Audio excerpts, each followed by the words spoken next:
Hey guys, welcome back to Amit Tech. So this is a video lectures on Python, and this video is particularly for the installation process. So let's go to the python.org, and you need to head towards the download session, and here there's a option called download Python. So this is the latest version, that is 3.8.5. You can check out the versions here, which this got released on 4/10/2019. So let's install it. So once you click on this download, it will get downloaded to your. So once the file get downloaded, you just need to go to the directory where it has been downloaded. So here I can see Python 3.8.5 exe, that is an application.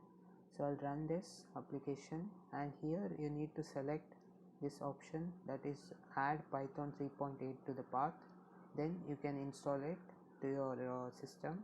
Once the installation is done, so once the installation process is completed, you just need to close everything and head towards your desktop, and here we need to open command prompt.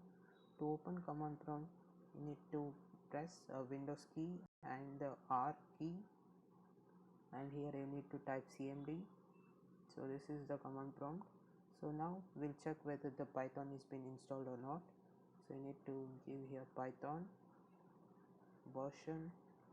So if you don't find this version here, the Python 3.3.x, any version which you have installed, that means your Python installation is not done properly. So you need to reinstall Python again. So